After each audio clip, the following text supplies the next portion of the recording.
இந்த வாரம் மீண்டும் உங்களை மகிழ்ச்சி கடலில் ஆழ்த்துவதற்காக என் உயிரினும் மேலான புதுக்கோட்டை ரசிக பெருமக்களுக்கு என்னுடைய அன்பான வணக்கத்தையும் வாழ்த்துக்களையும் தெரிவித்து, வேலைக்கு செல்லும் பெண்கள் இன்று என்ன கஷ்டப்படுகிறார்கள் அப்படிங்கிறத இன்னைக்கு தலைப்பாக பேச போகிறோம். இந்த பேச்சு திருவிழா ஒரு மாபெரும் பேச்சாளர்களுக்கான திருவிழா. பல திருவிழாக்களை நாம் வாழ்க்கையில் பார்த்துருப்போம்.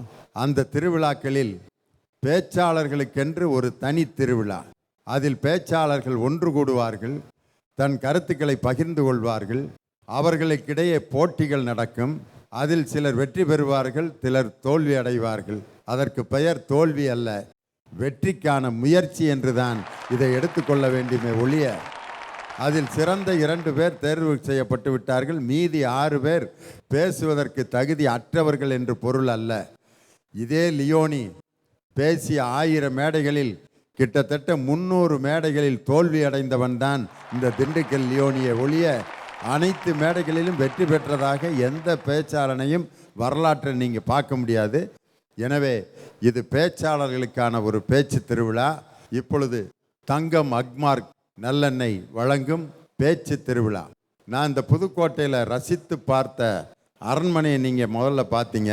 அதைவிட நான் ருசித்து பார்த்த ஒரு இடம் எது என்று சொன்னால், 1400 ஆண்டுகளுக்கு முன்பே ஓவியம் என்றால் என்ன என்பதை எடுத்து காட்டிய சித்தன்ன வாசல் என்ற அருமையான அந்த மலை குகையும் அந்த மலை ஓவியங்களையும் பார்த்து இன்று உலக மக்களே இன்று வியந்து பார்த்து கொண்டிருக்கிறார்கள்.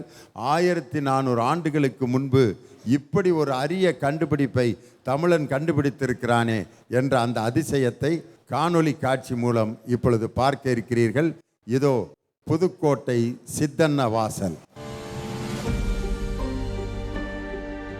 புதுக்கோட்டை சித்தன்ன வாசல் காலங்களை கடந்து உருவாக்கப்பட்ட கலைகள், மலைகளை குடைந்து உருவாக்கப்பட்ட சிலைகள், காலத்தால் அழியாத பாண்டிய மன்னனின் கைவண்ணங்கள். கலைகளில் சிறந்த கலை ஓவியம்தான். வரலாற்றை புரட்டி போட்டது ஆஞ்சலோவின் அழகோவியம். வரலாற்றை பதிய வைத்தது டாவின்சியின் புகழ் ஓவியம். வரலாற்றை வாழ வைத்தது அஜந்தா எல்லோரா ஓவியம். ஆனால் வரலாற்றை புரிய வைத்து கொண்டிருப்பது சித்தன்ன வாசலின் உயிர் ஓவியம். 1200 ஆண்டுகளுக்கு முன் இத்தனை நிறங்கள் எப்படி உருவாக்கப்பட்டன? வயதால் மூப்படைந்தாலும் புதிதாய் பூப்படைந்த பெண் போல் என்றும் இளமையோடு இருப்பது புதுக்கோட்டை சித்தன்ன வாசலின் சிறப்பான ஓவியம். தமிழனின் கலையை, கைவண்ணத்தை உலகத்திற்கு எடுத்துக்காட்டும் காலத்தால் அழியாத காவியம் புதுக்கோட்டை சித்தன்ன வாசலின் ஓவியம். இந்த பேச்சு திருவிழாவில் நான் புதுக்கோட்டையில் பார்த்து ரசித்த அந்த சித்தன்ன வாசலை நீங்கள் காணொளி காட்சியில் பார்த்தீர்கள். உண்மையிலேயே அந்த உலக மக்கள் அனைவரும் பல ஆண்டுகளுக்கு பிறகு இந்த வரையப்பட்ட ஓவியம் எத்தனை ஆண்டுகளுக்கு முன்னாடி வரையப்பட்டது, அந்த மலையை குடைந்து இப்படி ஒரு சிற்பத்தை எப்படி உருவாக்கி இருப்பார்கள் என்று ஆய்வு செய்த பொழுது 1200 ஆண்டுகளுக்கு முன்பே இத்தனை அழகான வண்ணங்களில் ஓவியம் வரையப்பட்டிருக்கிறது. ஒரு வரலாற்று ஆவணமாக இன்று வரை திகழ்ந்து கொண்டிருப்பது இந்த புதுக்கோட்டை சித்தன்ன வாசலினுடைய அழகான உயிர் ஓவியம். இன்னைக்கு நாட்டுப்புற பாடல்களை பாடிக்கொண்டிருக்கக்கூடிய பல பாடகர்களுக்கு குருநாதர் யாருன்னா என்னுடைய அருமை சகோதரன் ஆக்காட்டி ஆறுமுகன் தான். ஒரு ஒப்பாரி பாடலை கூட உலகம் முழுவதையும் கேட்டு ரசித்து கண்ணீர் சிந்த வைத்த ஒரு நாட்டுப்புற பாடகன் எனக்கு தெரிந்து என் வரலாற்றில் ஆக்காட்டி ஆறுமுகத்திற்கு இணையான ஒரு பாடகரை நான் இதுவரை பார்த்ததில்லை.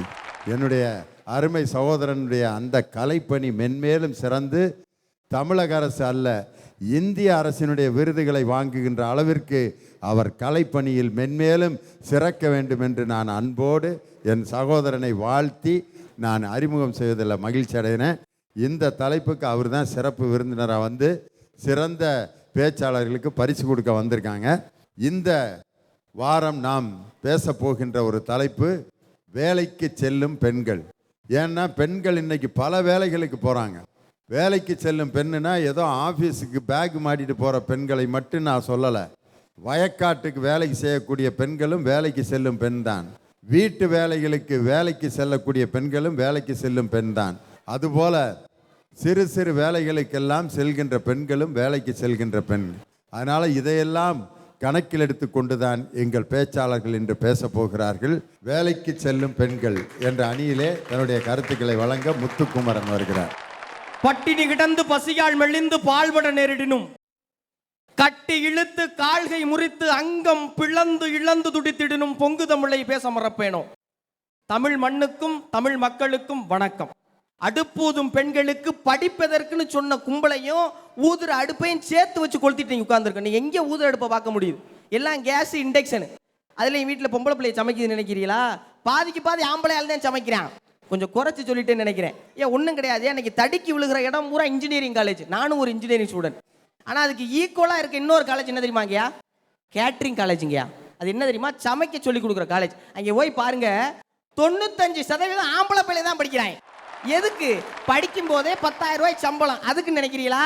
கிடையாதுங்கய்யா. சம்பாரிச்சு கொட்டுறதெல்லாம் பொம்பளை பிள்ளைய பார்க்குதுங்க. அதுக்கு சமைச்சு கொட்டுற வேலையாவது நம்ம பார்ப்போம்னாங்கிற ஒரு நம்பிக்கையிலாயா பார்த்துக்கிட்டு இருக்கேன். அதனால தான் சொல்கிறோம், வண்டிக்கு தேவை டயரு, வேலைக்கு போகிற பிள்ளைனாவே ஃபயருங்கய்யா. ஒரு 20-30 வருஷங்களுக்கு முன்னாடி பெண்களுடைய நிலை எப்படிங்க இருந்துச்சு? ஒரு அம்மா பஸ்ஸில் ஏறுது ஒரு 6-7 பிள்ளைங்களோட.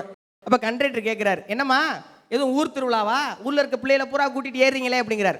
உன் கண்ணில் கொல்லியை வைக்க பூரா நான் பெத்த பிள்ளையா அப்படின்னு. பக்கத்தில் ஒரு அண்ணன் சொன்னார், ஏமா எல்லா பிள்ளைகளையும் கூட்டி வரையம்மா, பாதியை வீட்டில் விட்டுட்டு வரக்கூடாதாம்மா. அதே கொல்லி எடுத்து உன் கண்ணிலையும் வைக்க பாதியை விட்டுட்டு தாயா வந்திருக்கேன்னு. அன்றெல்லாம் பெண்கள் வெறும் குழந்தை பெருக்கும் இயந்திரங்களாக இருந்தார்கள். ஆனா இன்னைக்கு குழந்தை பாக்கியமே இல்லைன்னு தவிக்கிற தம்பதிகளுக்கு கூட குழந்தை பேர் பெற்று தன்னுடைய மருத்துவர்களாக சாதிச்சுக்கிட்டு இருக்காங்கய்யா. எனக்கெல்லாம் பொண்ணு பார்க்குற இடங்கள்ல என்ன அட்டூழியம் நடக்கும்யா? பெண்கள் கல்வி தகுதி இல்லாத போது, பெண்கள் வேலைக்கு செல்லாத போது போய் மாப்பிள்ளை வீட்டுக்காரன் கேட்பேன், பொண்ணுக்கு ஆட தெரியுமா, பொண்ணுக்கு பாட தெரியுமா, குட்டிக்கரணை அடிக்க தெரியுமா, பெல்ட்டி அடிக்க தெரியுமா, எந்த கச்சேரிடா சேர்த்து விட போறீன்னு கேட்கறதுக்கு ஒரு நாதியும் கிடையாது. ஏன்? பெண்கள்கிட்ட இன்னைக்கு தகுதி இல்லாமல் இருந்துச்சு. ஆனா இன்னைக்கு மாப்பிள்ளை பார்க்க போறப்ப பொண்ணு கேட்குதியா மாப்பிள்ளை கிட்ட, மாப்பிள்ளைக்கு சமைக்க தெரியுமா, மாப்பிள்ளைக்கு துவைக்க தெரியுமா, மாப்பிள்ளைக்கு பாத்திரங்கள் தெரியுமா? ஏன்? அவன் சேல்ஸ்மேனா வேலை பார்க்குற அதே கம்பெனியில் அந்த பிள்ளை HR மேனேஜரா வேலை பார்க்குதுன்னு சொன்னா பெண்கள் இன்னைக்கு பணிபுரியனால மதிப்பு எடுத்துக்கிறாங்கய்யா. நீங்க நிறைய இடங்கள்ல பார்க்கலாம், பெண்கள் வந்து ரிசப்ஷன்ல உட்கார வச்சிருப்பாங்க, கஸ்டமர் கேர்ட்ட பேசுறதுக்கு உட்கார வச்சிருப்பாங்க. ஏன்? சில பேர் நினைக்கிறாங்க பெண்கள்னா அழகு, பெண்கள்லாம் கவர்ச்சிக்காக. அது கிடையாதுங்கய்யா. பெண்கள் தான் அன்பா பண்பா பரிவா பேசுவாங்க. இதே ஒரு ஆம்பளையில ரிசப்ஷன்ல உட்கார வச்சு பாருங்க, குருட்டு பூனை விட்டத்தில் பாய் ஒருன்னு பாய்வேன். ஆனால் பெண்கள் அப்படி கிடையாதுங்க, ஒரு படிவு இருக்கும்.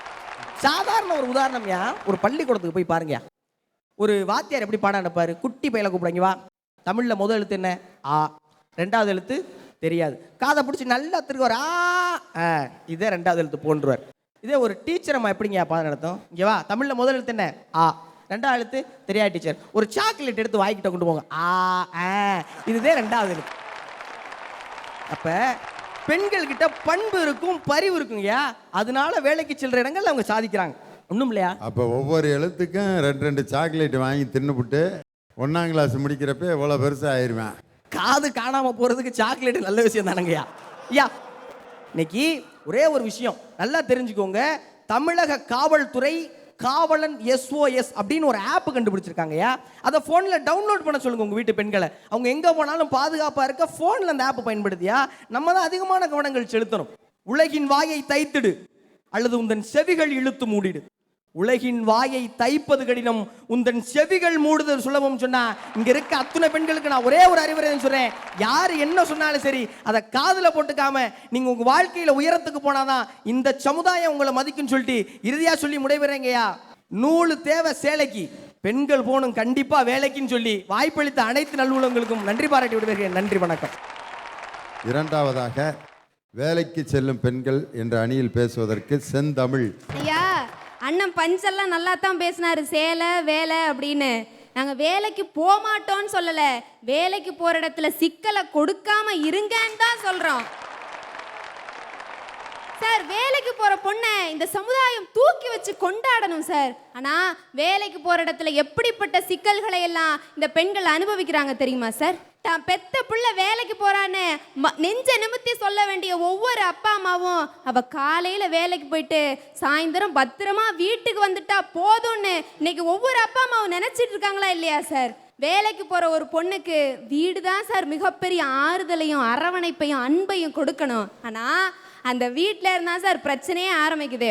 ஒரு வீட்டில் கணவரும் வேலைக்கு போவார், மனைவியும் வேலைக்கு போவாங்க சார். ஆனால் அந்த கணவர் வேலைக்கு போயிட்டு எத்தனை மணிக்கு வேணாலும் வரலாம், எங்கே சுற்றிட்டு வேணாலும் வரலாம், அவர் அந்த மனைவி கேள்வியே கேட்க முடியாது. ஆனால் ஏதோ ஒரு நாள் அந்த பொண்ணுக்கு பஸ் இல்லாமல் போயிருக்கும், இல்லைன்னா ஆஃபீஸில் கொஞ்சம் அதிகமாக வேலை கொடுத்துருப்பாங்க, அதனால ஒரு 5 நிமிஷம் லேட்டாக வரும் சார். இவர் வாசப்படியிலே உட்காந்துருப்பார் சார் சண்டை பிடிக்கிறதுக்கு. இன்றைக்கி இவளை 2ல் 1 பார்க்காம விடக்கூடாது, வேலைக்கு போனதுலேருந்து இவள் கொஞ்சம் ஓவராக தான் போகிறா, சொல்லுவாங்களா சொல்ல மாட்டாங்களா? வந்த உடனே அந்த பொண்ணை பார்த்து ஒரு கேள்வி கேட்பாரு சார், எங்கே போயிட்டு வர்ற, யாரு கூட சுற்றிட்டு வர்ற? ஏன் நடுவர்களே, நீங்களாக இருந்தாலும் கேட்பீங்களா கேட்க மாட்டீங்களா? நான் கேட்க மாட்டேன்ப்பா. காரணம் என்னன்னா, வேலைக்கு போகிற பெண்களை நான் உண்மையிலே வாழ்த்தி வழி அனுப்புறதுல ஆள் நானாக தான் இருப்பேன். காரணம், ஒரு ஆணுக்கு வேலைக்கு போகிறப்ப அவனுக்கு சிக்கல் ஏற்படுறது இல்லையா, அவனை யாரும் அடித்து போடுறது இல்லையா, அவனை யாரும் திட்டுறது இல்லையா, அவனுக்கு அவன் பாக்கெட்டில் இருக்க பணங்களை பிட் பாக்கெட் அடிக்கிறது இல்லையா, அவன் கழுத்தில் போட்டிருக்க செயினை அத்துட்டு போகிறது இல்லையா. ஆணுக்கு என்ன பிரச்சனை இருக்கோ அதே பிரச்சனை தான் பெண்களுக்கும். ஆனால் அதை எதிர்த்து போரிடக்கூடிய சக்தி பெண்களுக்கு வரணும்னா அவங்க வேலைக்கு போகணும் அப்படிங்கிறதுல ஆழமான நம்பிக்கை உள்ளவன். உங்களை மாதிரி நல்ல மனசு இருக்கவங்க இந்த சமூகத்தில் இருந்தா பெண்கள் வேலைக்கு போறதுல எந்த சிக்கலும் இருக்காதுன்னு தான் நாங்கள் சொல்ல வர்றோம். கவிஞர் வைரமுத்து அவர்கள் அழகா ஒரு கவிதையில சொன்னார் சார், சோலையிலே பிறந்தவளே சுத்தமுள்ள தாமரையே, வேலைக்கு போகின்றேன் வெண்ணிலவே கண்ணுரங்கு, அலுவலகம் விட்டு அம்மா வரும் வரைக்கும் கேசட்டில் தாலாட்டு கேட்டபடி கண்ணுரங்கு, என்னால் உனக்கு தாலாட்டு பாட முடியாது, கேசட்டு போடுறேன் அதில் கேட்டுக்கன்னு சொன்னிச்சு அந்த அம்மா.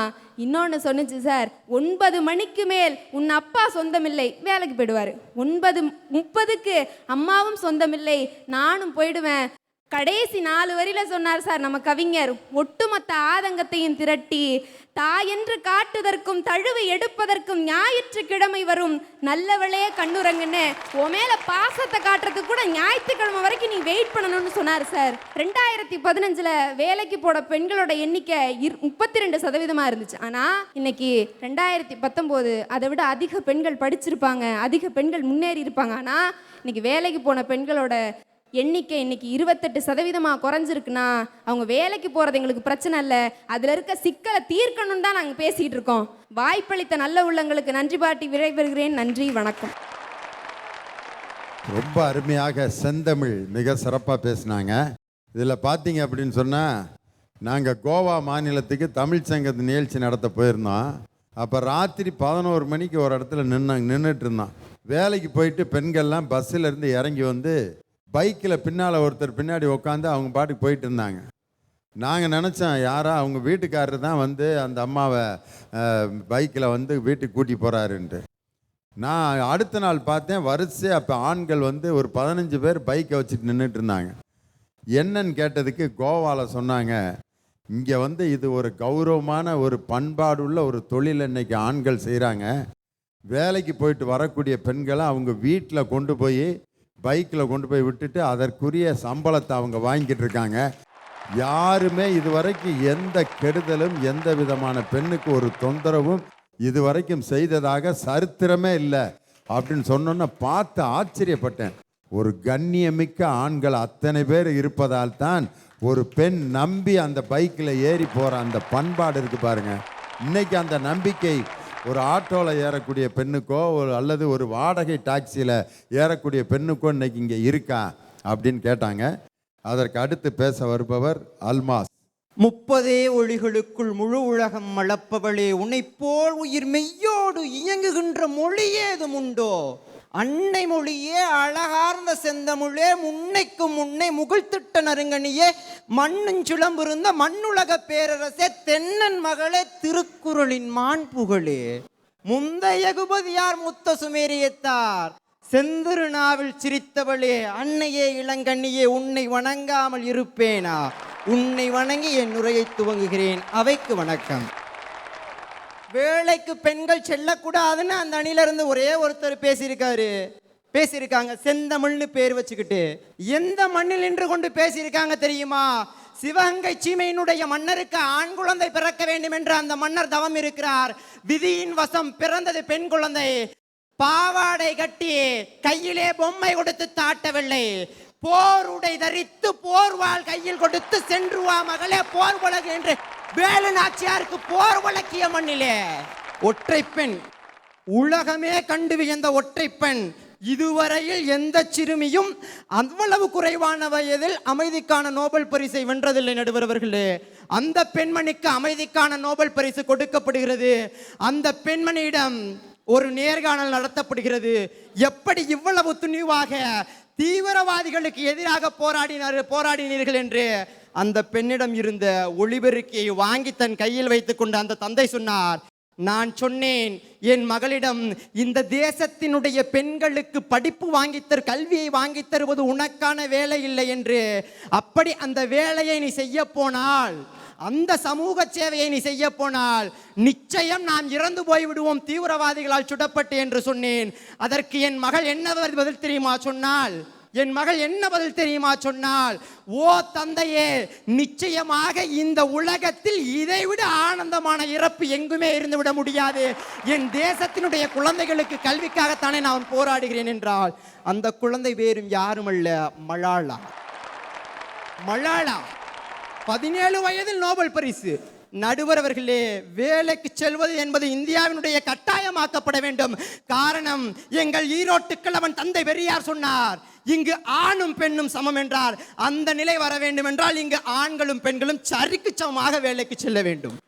100 நாள் வேலை வாய்ப்பு திட்டத்தின் கீழே இயற்கையை மீட்டெடுக்கக்கூடிய வகையிலே மரங்களை நட்டு அதை பாதுகாத்து இன்று ஏறக்குறைய எனக்கு தெரிந்து ஒரு பகுதியிலே 1000 மரக்கன்றுகள் 3 வருட கன்றுகளாக மாற்றி இருக்கிறார்கள் பெண்கள் என்றால், இதற்கு மேலுமா நான் சொல்ல வேண்டும் இந்த பெண்கள் வேலைக்கு போக வேண்டாம் என்று? வேலூரிலே நாகநதி எனக்கூடிய ஒரு நதி இறந்து போய்விட்டது என்று எல்லோரும் சொன்னார்கள். 20,000 பெண்கள் இணைந்து அந்த நாகநதியை மீட்டெடுத்திருக்கிறார்கள். ஆக இறுதியாய் இந்த பெண்கள் வேலைக்கு போவதில் தவறு இல்லை என்று அவர்கள் சொல்லக்கூடாது. வேலைக்கு நிச்சயம் போக வேண்டும். அப்படி வேலைக்கு போகக்கூடாது என்று சொன்னால் அவர்கள் மீது தான் தவறே ஒழிந்து இந்த சமூகத்தின் மீது தவறு கிடையாது. நன்றி, வணக்கம். அடுத்தபடியாக லெனின் உங்களுடைய கரவொலியோடு தன் கருத்துக்களை வழங்க வருகிறார். லெனின். அழகு என்பது அறம் சார்ந்தது என்றில்லாமல் இன்றைக்கு நிறம் சார்ந்தது என்று மாறி இருக்கிறது. வாய்மை என்பது வாழும் வாழ்க்கை என்றில்லாமல் இன்றைக்கு வெற்று வார்த்தையாக மாறி இருக்கிறது. உதவி என்பது பிறருக்கு நன்மை என்று இல்லாமல் இன்றைக்கு நமக்கான விளம்பரம் என்றானது. ஏய்ப்புது ஏமாற்றுவது என்பது இன்றைக்கு சமூகத்தின் அவலம் என்றில்லாமல் இன்றைக்கு சாமர்த்தியத்தின் அளவீடு என்றானது. அதே போலதான் நடுவர்களே, இன்றைக்கு பெண்ணின் விடுதலை என்பது சத்தத்தால், இந்த நாட்டில் எழக்கூடிய சத்தத்தால் உருவாகாமல் வெறும் புத்தகத்தில் இருக்கிற ஏட்டிலே மட்டும்தான் இருக்கிறது நடுவர்களே. அதற்காகத்தான் நான் கூறுகிறேன், இன்றைக்கு வேலைக்கு செல்லக்கூடிய பெண்களின் நிலை எந்த நிலையில் இருக்கிறது என்று நாம் யோசித்து பார்க்க வேண்டும். இன்றைக்கு இந்த சமுதாயத்தில் வேலைக்கு செல்லக்கூடிய பெண்களின் நிலை இவ்வாறு தான் இருக்கிறது நடுவர்களே. அதற்கு தான் பாரதியார் ஒருமுறை சொல்லுவார், நான் எல்லாம் கற்பை விட்டு தவறு செய்தால் அங்கே ஒரு பெண்மை கற்பழிந்திராதோ, நானற்ற வார்த்தை என்பார் வீட்டை சுட்டார், நலமான கூரையும் தான் எரிந்திராதோ, பேணுகின்ற ஆண்மகனின் காதலனை வேண்டி பெண்மக்கள் கற்பு நெறி பெறுகின்றாரே, காணுகின்ற காட்சியெல்லாம் மறைத்து வைத்து உலகோர் கற்பு கற்பு என்று கதைக்கின்றான் என்றான் பாரதி. இந்த பாடலுக்கு உண்மையாக நான் ஒரு இடத்தில் நான் கற்பை இழக்கிறேன் என்றால் அங்கே ஏதோ ஒரு பெண் கற்பை இழந்திருக்கிறார் என்று அர்த்தம். ஆக இன்றைக்கு இந்த ஆண் நாகரிக சமுதாயம் இன்றைக்கு பெண்களை சுதந்திர பார்வையில் பார்க்காமல் அவர்களை ஒரு அடக்குமுறையான பார்வையில் பார்த்து கொண்டிருக்கிற நடுவர்களே, அதை நாம் மறந்துவிடக் கூடாது. வேலைக்கு செல்கிற பெண்கள் இன்றைக்கு இன்றளவும் சுதந்திரமாக இருக்கிறார் என்றால் கிடையாது. ஒரு அலுவலகத்தில் ஒரு பெண் தன்னுடைய ஆடையை, அந்த சீருடையை மாற்றுகிறாள். அந்த சீருடையை மாற்றுகிற பொழுது அதை மறைமுகமாக இருந்து அந்த வங்கியின் மேலாளர் அந்த புகைப்படத்தை படப்பிடிப்பு எடுக்கிறார். அந்த ஆடை ஒவ்வொன்றாக நகர்த்தப்படுகிறது. அதை தன்னுடைய புகைப்படத்தை தன்னுடைய செல்போனில் ஏற்றிக்கொண்டு அந்த பெண்ணிடம் காட்டி பிளாக்மெயில் செய்கிறார். இந்த புகைப்படத்தை, இந்த படத்தை வெளியில் விட்டால் உன்னுடைய நிலைமை என்ன என்று ஆகும், அதற்காக நீ என்னுடைய சம்மதி என்று அந்த பெண்ணை தன்னுடைய வற்புறுத்தலுக்கும் கட்டாயத்துக்கும் அந்த பெண்மணியை உள்ளாக்கப்படுகிறார். அந்த நிலைமை இந்த சமுதாயத்தில் நடந்து கொண்டிருக்கிறது. நாம் அதை மறந்துவிட்டு இன்றைக்கு வெறும் பெண்கள் வேலைக்கு சென்றால் சுதந்திரமாக இருப்பார்கள் என்று வெற்றுத்தனத்தையும் போலித்தனத்தையும் பார்க்கிறோம். ஆனால் உண்மையில் வகையில் பெண்கள் இன்றைக்கு நிதர்சனமாக கஷ்டப்பட்டு கொண்டிருக்கிறார்கள் நடுவர் அவர்களே. அதை நாம் மறந்துவிட்டு பேசக்கூடாது. அதற்கு தான் பட்டுக்கோட்டை ஒரு பாடல் அருமையாக சொல்லுவார். சித்தர்களும் யோகிகளும் சிந்தனை ஞானிகளும் புத்தரோடு இயேசுவும் உத்தமர் காந்தியும் எத்தனையோ உண்மைகளை எழுதி எழுதி வச்சாங்க, எல்லாம் தான் படிச்சிங்க, என்ன பண்ணி கிழிச்சிங்க என்று ஒரு அருமையான பாடலை சொல்லுவார். இன்றைக்கு இந்த சமுதாயம் வேலை என்பதை நாங்கள் ஒரு குறையாக சொல்லவில்லை. ஒரு 15 வருடத்திற்கு முன்பு என்ன இருந்திருக்கும்? ஒரு 15 வருடத்திற்கு முன்பு பெண்கள் எல்லாம் வீட்டில் வேலை செய்யாமல் வீட்டு வேலையோடு தன்னுடைய கற்பையும் உயிரையும் பாதுகாப்பாக வழி நடத்தி இருந்தார்கள். ஆனால் இன்றைக்கு எல்லா சுதந்திரமும் கிடைக்கிறது, அவர்கள் வேலைக்கு செல்கிறார்கள். ஆனால் நிலை என்ன? இன்றைக்கு கற்பும் உயிரும் இன்றைக்கு பாதுகாப்பு அற்ற நிலையில் இருக்கிறது. அதற்கு இந்த சமுதாயம் என்ன பதில் சொல்ல போகிறது? இன்றைக்கு காவலர்களை பற்றி பேசினார்கள். காவலர்கள் வந்து விட்டார்கள், பெண்களுக்கு பாதுகாப்பு கிடைத்து விட்டது. கிடையாது. இன்றைக்கு உயர் பதவியில் இருக்கிற எத்தனை காவலர்கள் தினம் தினம் அடக்குமுறையில் செத்து கொண்டிருக்கிறார்கள். அது இந்த நாட்டிலும் நடந்து கொண்டுதான் இருக்கிறது நடுவர்களே. ஆக பெண்களுக்கு பெண் போலீஸ் மட்டும் போதாது. இன்றைக்கு இந்த ஆணாதிக்க சமுதாயம் என்றைக்கு பெண்களை தன்னுடைய சரிபாதையாக நினைத்து ஏற்கிறதோ அன்றைக்கு இந்த சமுதாயம் வளர்ச்சி அடையும். பெண்கள் மீண்டும் வேலைக்கு அவர்கள் சுதந்திரமாக செல்ல முடியும் என்று சொல்லி என் உரைக்கு திரையிடுகிறேன். நன்றி, வணக்கம். மிக அற்புதமாக பேசிய லெனினை தொடர்ந்து அமிதா அவர்கள் உங்கள் முன்னால் பேச வருகிறார். வேலைக்கு செல்லும் பெண்கள். பெண்களை வேலைக்கு போகக்கூடாதுன்னு சொல்றீங்களே, அப்புறம் ஏன் பொண்ணு பார்க்க வரும்போது மட்டும் பொண்ணு கவர்மெண்ட் ஜாபா இல்லை பிரைவேட் ஜாபா அப்படின்னு ஒரு கேள்வி கேட்குறீங்க? இன்னைக்கு கம்ப்யூட்டர் லேட்டு களை எடுக்கிற வரைக்கும் பெண்கள் சந்திக்காத துறைகளும் கிடையாது, அவங்க சாதிக்காத துறைகளும் கிடையாதுங்கய்யா. இன்னைக்கு நம்ம நாட்டில் இருக்கிற பெரும்பாலான ஆண்கள் குடிமகன்கள், சுத்தமான குடிமகன்கள். அவங்கள பொறுத்த வரைக்கும் அவங்க வீடு டாஸ்மார்க்கு, மனைவி மக்கள் எல்லாமே அந்த மது பாட்டில்கள் தான். இது போல வீடுகளில் ஒரு பெண் வேலைக்கு போனால் மட்டும்தான் அந்த குடும்பம் நல்வழிக்கு போகும்னு சொன்னால் அதில் எந்த ஒரு மாற்று கருத்துமே கிடையாதுங்கய்யா. இன்னைக்கு பாலியல் தொல்லைகள் இருக்கு, இல்லைன்னு சொல்லலை. ஆனால் வேலைக்கு போகிற பொண்ணுங்களுக்கு மட்டும்தான் பாலியல் தொல்லைன்னா நான் ஒத்துக்கவே மாட்டேன். 9 மாத குழந்தையிலேட்டு 60 வயசு பாட்டி வரைக்கும் வயது வரம்பே இல்லாமல்லையா அது போய்கிட்டு இருக்கு. பாலியல் தொல்லை இருக்குன்னு சொல்லிங்கிறீங்களே, அதை கொடுக்கறது யாரு? ஒன்றை மட்டும் ஞாபகம் வச்சுக்கோங்க, ஊக்குவிப்பவர்கள் ஊக்குவித்தால் பின்வாங்குபவர்கள் ஒருபோதும் பின்வாங்க மாட்டார்கள் ஐயா. கஷ்டம் இருக்குதான். காலையில் ஏந்திரிச்சு ஹஸ்பண்டை ஆஃபீஸுக்கு அனுப்பி குழந்தைய ஸ்கூலுக்கு அனுப்பி வீட்டு வேலையை முடிச்சுட்டு எங்கள் ஆஃபீஸுக்கு நாங்கள் போகங்காட்டியும் ஐயோ கஷ்டம் இருக்குதாயா. தோசை நின்றுக்கிட்டே ஊற்றணும், கால் வலிக்கத்தான் செய்யும். இட்லியை ஊற்றிட்டு உட்காந்துக்கலாம், பாத்திரம் நிறையா இருக்கும் விளக்கறதுக்கு. எதில் தான் கஷ்டம் இல்லை சொல்லுங்கள்? இன்னைக்கு பொருளாதார வளர்ச்சியில் இந்தியா முன்னேறணும் அப்படின்னு தான் அரசாங்கமே பெண்களுக்கு இடஒதுக்கீடு கொடுத்துருக்காங்க. அதை நாங்கள் பயன்படுத்திக்கிறோம். அது பொறுக்காத 4 பேர் இங்கே வந்து உட்காந்துக்கிட்டு நீங்கள் வேலைக்கு போகக்கூடாதுன்னு சொன்னால் இது சாத்தியமே இல்லாத ஒன்று தானேங்க. இன்னைக்கு நம்ம நாட்டில் இருக்க மருத்துவமனைகள்லாம் ஆராய்ஞ்சு பார்த்தீங்கன்னா பெண் செவிலியர்கள் தான் அதிகமாக இருப்பாங்க. காரணம் என்னங்கய்யா? ஒரு பெண்ணுக்கு மட்டும்தான் தெரியும் ஒரு மனுஷனை எப்படி பார்த்துக்கணும் அப்படிங்கிற அந்த பொறுமை, பொறுப்புணர்வு எல்லாமே பெண்ணுக்கு மட்டும்தாயா இருக்கு. எந்த ஒரு காலத்திலும் ஒரு ஆண் செவிலியராட்டி பெண் செவிலியருக்கு இணையா வேலை செய்யவே முடியாதுங்கய்யா. காஃபியில் சர்க்கரையை போட்டாலும் சர்க்கரையில் காஃபியை போட்டாலும் கரையை போகிறது என்னமோ சர்க்கரை தான். நீங்கள் அடுத்து பேசினாலும் தொடுத்து பேசினாலும் தீர்ப்பு என்னமோ எங்கள் பக்கம் தான். இறுதியாக நீதி தேவதையின் கண்களை கட்டுங்கள், காதுகளை கட்டிவிடாதீர்கள் என்று கூறி நல்வாழ்ப்பிற்கு நன்றி பாராட்டி விடைபெறுகிறேன். நன்றி, வணக்கம். அடுத்தபடியாக உங்களிடம் கருத்துக்களை முழங்க வருகிறார் சுந்தர வடிவேல். ஐயா, கழனியில் வேலை பார்க்குற ஆயாலேருந்து கம்ப்யூட்டரில் வேலை பார்க்குற ஸ்ரேயா வரைக்கும் பாலியல் தொந்தரவு இருக்கியா? அதை மறுக்க முடியுமா நம்ம யாராவது? ஒன்றும் இல்லை, எக்ஸாம் ஃபீஸை பார்த்துக்கிறேன், காலேஜ் ஃபீஸை பார்த்துக்கிறேன், இபி ஃபீஸை பார்த்துக்கிறேன், எல்லாம் பார்த்துக்கிறீங்க. குழந்தை யாருங்க பார்த்துக்கிறது? குழந்தை யாருக்கு? குழந்தைய கொண்டு போய் யார் ஆண்ட்ராய்டு மொபைல் பார்த்துக்குது இன்னைக்கு குழந்தைய. அது எங்கள் வீட்டுக்கு எதிர் வீட்டில் ஒரு அம்மா குழந்தைக்கு சோறு விட்டுறாங்க. எங்கள் அம்மாலாம் என்னை எப்படி சோறு விட்டுனாங்க தெரியுமாயா? அழகாக வானத்தை பார்த்து நிலாவை காட்டி சோறு விட்டாங்க. ஆனால் இன்னைக்கு குழந்தைக்கு ஆண்ட்ராய்டு செல்லை கொடுத்து கார்ட்டூனை வச்சுக்கிட்டு சாப்பிடு தின்னுட்டு நாய் கூட்டிக்கிட்டு இருக்காங்க. குழந்தை அங்கே விளையாடிக்கிட்டு இருக்கு. வேலைக்கு போகிற அவசரம் ஐயா. இவங்க எல்லாத்தையும் பார்த்துவாங்க. ஆண்ட்ராய்டு மொபைலும் ஆயாவும் தான் இன்னைக்கு குழந்தைய பார்த்துக்குது. நம்மளோட வாழ்க்கையில் மொத்தம் 4 பெண்கள் நம்ம ஒவ்வொருத்தவங்க வாழ்க்கையிலும் முக்கியமானவங்க. ஒன்று நம்மளை பெற்றவங்க, 2வது நம்ம கூட பிறந்தவங்க, 3வது நமக்காக பிறந்தவங்க, 4வது நம்மளால பிறந்தவங்க இந்த 4 பெண்களையும் போற்றி புகழ்றோம். அப்படியே ஒவ்வொருத்தரும் நினைச்சோம்னா எந்த பெண் வேணாலும் வேலைக்கு போகலாம் ஐயா, அதை மறுக்கிறதுக்கு இல்லை. இன்னைக்கு மிகப்பெரிய சமூக நோய் எது தெரியுமாயா? மிகப்பெரிய கொடிய நோய், உயிர்கொல்லி நோய் எதுன்னு நீங்கள் நினைக்கிறீங்க? புற்றுநோயின்னு நினைக்கிறீங்களா? கிடையாது. தன்னோட குடும்ப நிம்மதியை இழந்துட்டு ஓடி ஓடி உழைக்கிறான் பாருங்க, அதுதான் ஏன் கொடிய நோய், அதுதான் ஏன் அந்த சமுதாய நோய். ஒன்றும் இல்லையா, எதிர் வீட்டு அண்ணனை கூப்பிட்டு, அண்ணா எப்படி இருக்கிறீங்க, நல்லா இருக்கீங்களா, அண்ணியெல்லாம் நல்லா இருக்காங்களா? அடையாப்பா நீ வேற, நான் அவளை பார்த்தே 15 நாள் ஆகுது அப்படிங்க. ஏன்னா என்னென்ன ஆச்சு, எனக்கு வந்து டே ஷிஃப்ட்னா அவளுக்கு நைட் ஷிஃப்ட்டு, அவளுக்கு நைட் ஷிஃப்ட்னா எனக்கு டே ஷிஃப்ட்டு, இப்படியே போனால் என் வாழ்க்கை என்னப்பா ஆகுறது? என்னத்தை தான் வந்து தன்னோட மனைவி மேலே நம்பிக்கை இருந்தாலும் சந்தேகங்கிற ஒரு தீ வந்துச்சுன்னா அது எங்கேயா போய் முடியும்? டைவர்ஸ் வரைக்கும் போகுதுயா. டைவர்ஸில் பாருங்க, டைவர்ஸ் யாருக்கு? படிக்காதவங்களுக்கு டைவர்ஸ் நடக்குதா? இல்லை படித்த கணவன் மனைவிக்கு டைவர்ஸ் நடக்குதா? படித்தும் வேலையில் இருக்க 2 கணவன் மனைவிக்கு தான் நடக்குது. காரணம் என்னன்னா, செல்ஃபோனுக்கு சார்ஜ் போடல, நைட்டு ஆன்லைனில் எனி டைமும் உட்காந்துருக்க, இதெல்லாம் ஒரு ரீசன்னால டைவர்ஸ் வருதுயா. ஐயா, இன்னைக்கு பெண்கள் வந்து உடலில் வந்து ரொம்ப மென்மையானவங்க, ஆண்கள் பலமானவங்க. நம்ம தான் பாதுகாப்பாக இருந்து பெண்களை பாதுகாக்கணும் ஐயா. இந்த நம்ம நாட்டுக்கு வந்து தாய்மொழிங்கிறோம், நம்ம நாட்டை தாய்நாடுங்கிறோம், மொழியை தாய்மொழிங்கிறோம். இன்னைக்கு எல்லாமே பெண்களை ஓடுற நதிக்கெல்லாம் பெண்கள் பேர் வைக்கிறோம். ஆனால் வந்து 3 நிமிஷத்துக்கு ஒரு பாலியல் சம்பவம் நடந்துகிட்டு இருக்கியா. அதெல்லாம் தடுக்கணும் அப்படின்னா நம்ம எல்லாருமே பாதுகாப்பாக உறுதியாக இருக்கணும் ஐயா. நன்றி, வணக்கம். அடுத்து உங்கள் முன்னால் பேச வருபவர் சாதனா. ஐயா, நான் என்ன கேட்குறேன், பண்ற தப்பு பூரா சமூகம் செஞ்சுட்டு வேலைக்கு போற பெண்கள் மேல குறை சொன்னா தப்பே செய்யாம தண்டனை அனுபவிக்கிறதுக்கு நாங்க யாரு?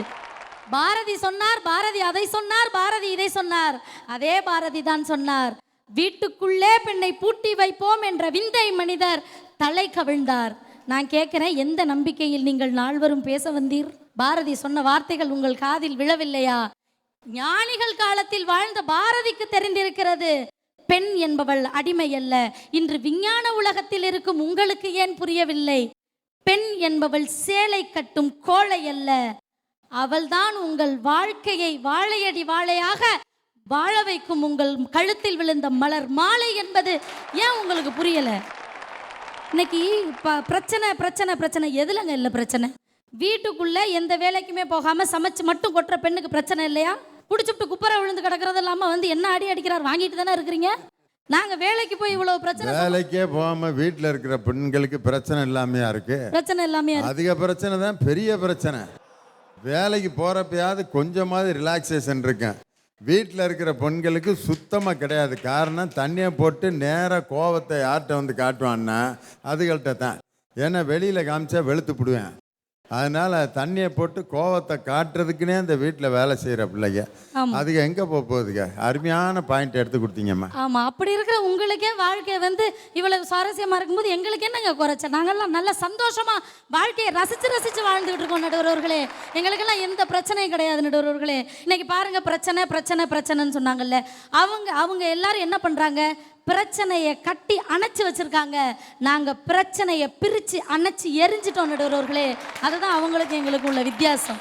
நடுவர் அவர்களே, இயந்திரமாக உழைக்கக்கூடிய பெண்கள் மட்டும்தான் சுதந்திரமாக வாழ முடியும். அதை முதல்ல தெரிஞ்சுக்கங்க. சோம்பு, அதாவது தேங்கி கிடக்கிற நீரில் தான் கொசு மொய்க்கும், சோம்பி கிடக்கிற பெண்களிடத்தில் தான் சோகம் நீடிக்கும். எப்போவுமே எங்களெல்லாம் பாருங்க, அப்படி சிரிச்ச முகமா என்னைக்குமே சந்தோஷமா வாழ்க்கையில் ரசித்து ரசித்து வந்துட்டு இருப்போம். நடுவர்களே, உங்களுக்கு இன்னொரு உண்மை தெரியுமா? எங்களை மாதிரி பெண்களுக்கெல்லாம் தாரம்னு ஒரு பேர் இருக்கு. அந்த பேர் அவ்வளவு சாதாரணமாலாம் வந்துடல. தாரம் தாரம் தாரம். என்ன தாரம்? அன்பை தாரம், பண்பை தாரம், பாசத்தை தாரம். இதெல்லாம் ஒரு காலத்துல. இப்போ 1ஆம் தேதி ஆனா சம்பள கவரை தாரம். வேலைக்கு செல்லக்கூடிய பெண் தான் என்றைக்குமே ஆண்களுக்கு பொருளாதாரம். அவள் இல்லையேல் உன் வாழ்க்கை ஆகிவிடும் சேதாரம். அவள்தான் உன் வாழ்வின் ஆதாரம். அதனாலதான் நடுவர்களே தாரம். ஆக வேலைக்கு செல்லக்கூடிய பெண் தான் என்றைக்குமே ஆண்களுக்கு பொருளாதாரம். அவள் இல்லையேல் உன் வாழ்க்கை ஆகிவிடும் சேதாரம். அவள்தான் உன் வாழ்வின் ஆதாரம். அப்படி வேலைக்கு போற பெண்களை என்னைக்குமே வாழ்த்தி பழக கத்துக்கங்க நடுவர்களே. இந்த மாதிரியான சூழ்நிலைகள்லாம் ஏற்படுத்துவதற்கான காரணம் வந்து வேலைக்கு போற பெண்கள்னால மட்டும்தான் நடுவர்களே. குடும்ப பொருளாதாரத்திலும் சரி, குடும்பத்தை கட்டுப்பாடோடு நடத்தக்கூடிய வல்லமையும் சரி, எல்லா தகுதியும் வேலைக்கு போற பெண்களுக்கு மட்டும்தான் இருக்கு. இன்னல்கள் இன்னல்கள் இன்னல்கள்னு நீங்க பேசுனீங்க. இன்னல்களை கூட ஜன்னல்களாக மாற்றி அதன் வழியாக உலகத்தை பார்க்கக்கூடிய வல்லமையும் வலிமையும் வேலைக்கு போகக்கூடிய பெண்களுக்கு அந்த துணிச்சலும் இருக்கிறது என்று கூறி அருமையான வாய்ப்பளித்த அனைத்து உள்ளங்களுக்கும் நன்றி கூறி இன்றைய நிலைமையில் 58,000 வழக்குகள் நிலுவையில் உள்ளதாம் நடுவர் அவர்களே. நீங்கள் தயவு செய்து இந்த வழக்கையும் நிலுவையில் போட்டுவிடாமல் நல்ல தீர்ப்பை வழங்குவீர்கள் என்ற நம்பிக்கையோடு உங்கள் கைத்தட்டலில் கரையும் ஆசையுடன் விடைபெறுகிறேன். நன்றி, வணக்கம். வாய்தா கொடுக்காம இன்னைக்கே தீர்ப்பு சொல்லிருங்கன்னு இருக்காங்க. உண்மையிலே இதுவரைக்கும் நான் எத்தனையோ நிகழ்ச்சிகளை கலந்துருக்கேன். வாய்தா கொடுக்காம தீர்ப்பு சொல்லுங்கன்னு சொன்ன ஒரே வழக்கறிஞர் அனைமா எனக்கு தெரிஞ்சு சாதனா தான். நிறைவாக இந்த அணியிலை கருத்துக்களை வழங்க நர்மதா உங்களுடைய பலத்த கரவொலியோடு வருகிறார். நாங்க பெண்கள் வேலைக்கு போக வேண்டாம்னு சொல்லல, போகலைன்னா நல்லா இருக்குன்னு தான் சொல்ல வந்திருக்கோம். நடுவர் அவர்களே, உங்களுக்கே தெரியும் இன்றைக்கு பெண் பிள்ளைகள் பிறந்த வீட்டிலே எந்த அளவுக்கு செல்லமாக வளர்க்கப்படுகிறார்கள் என்று. சாப்பிட்ட தட்டை கூட எடுத்து வைக்க மாட்டாங்க, துவைக்கிற துணியை கூட அந்த இடத்துல போட மாட்டாங்க.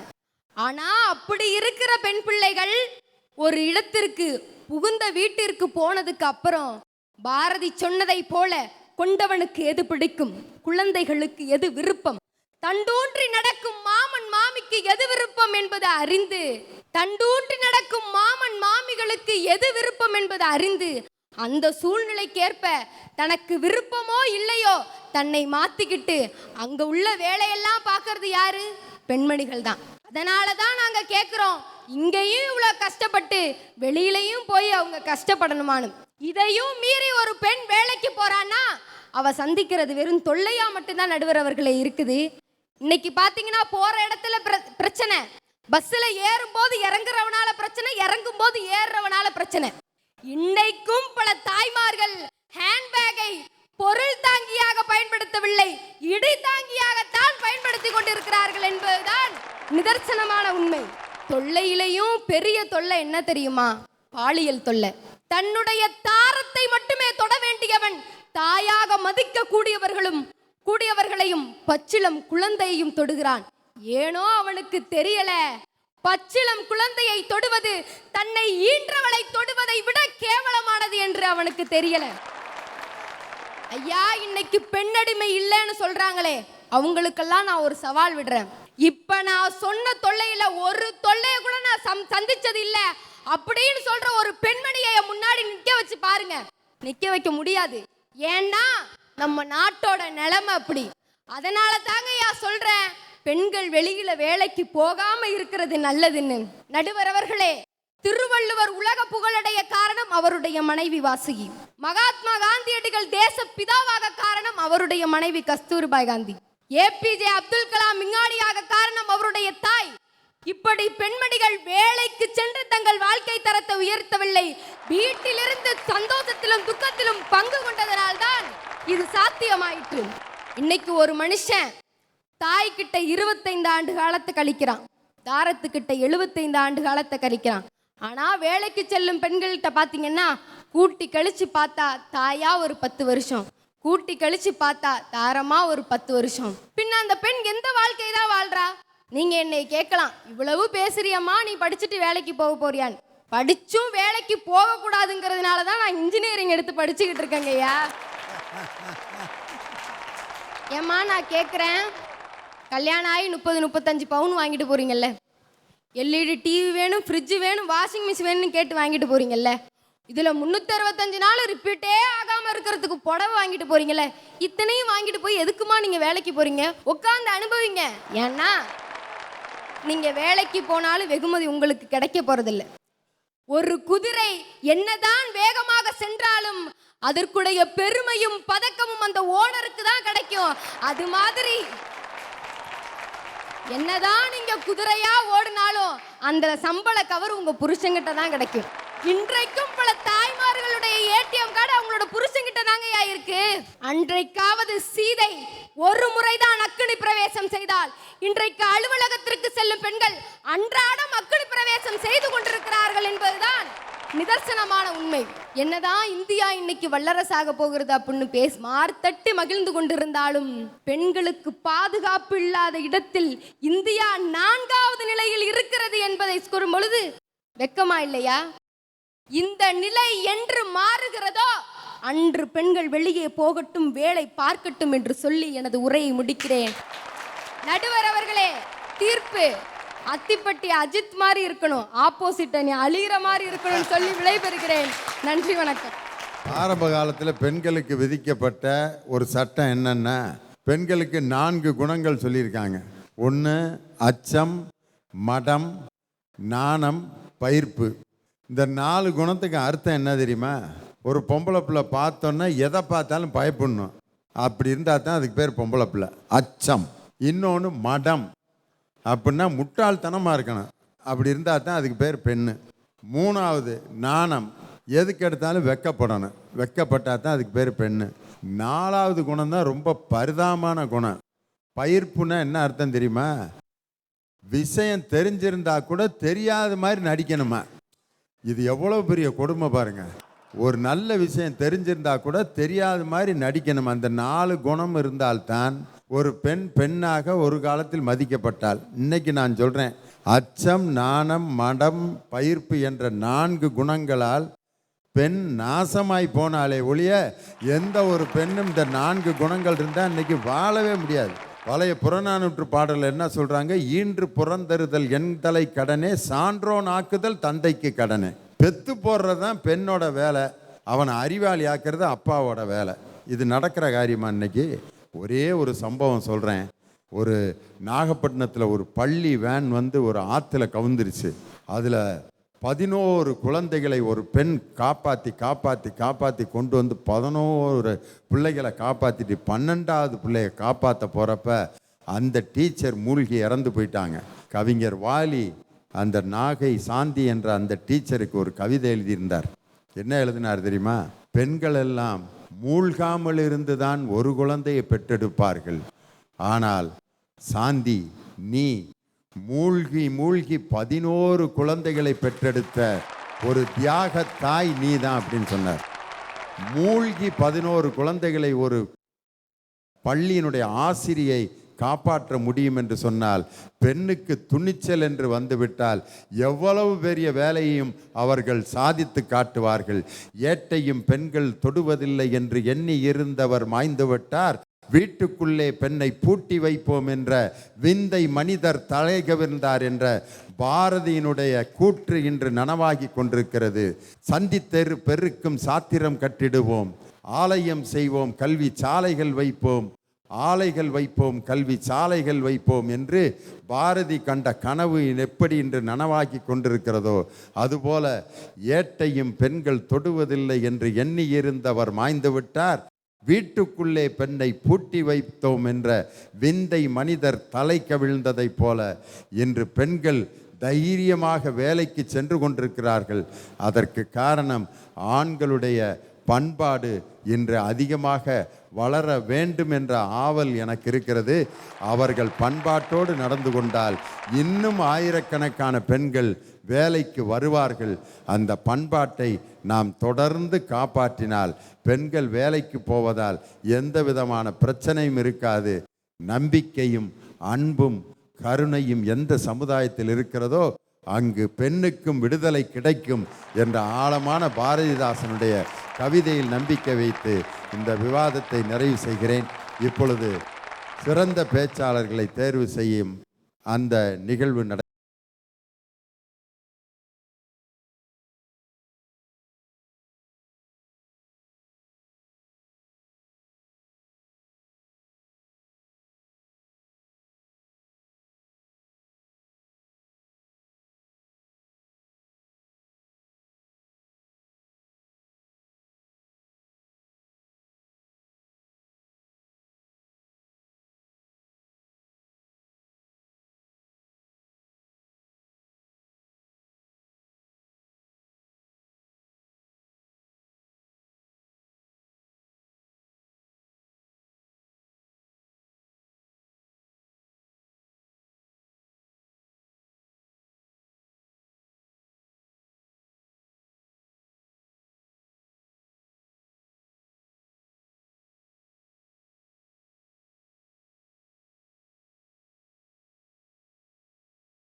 அனைவருடைய நெஞ்சங்களிலும் இன்றும் என்றும் தனது பாடல்களால் நிறைந்திருக்கின்ற அன்பு சகோதரர் ஆக்காட்டி ஆறுமுகம் அவர்கள் தனது வாழ்த்துறையை இசையோடு வழங்கும்படி உங்களுடைய பலத்த கரவொலியோடு அவரை அன்போடு கேட்டுக்கொள்கிறேன்.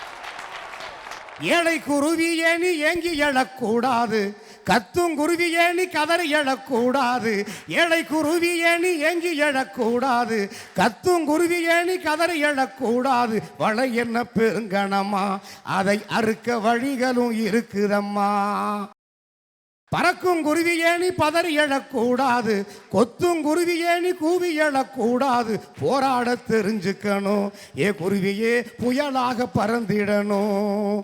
நீ போராட தெரிஞ்சுக்கணும் ஏ குருவியே, புயலாக பறந்திடணும்.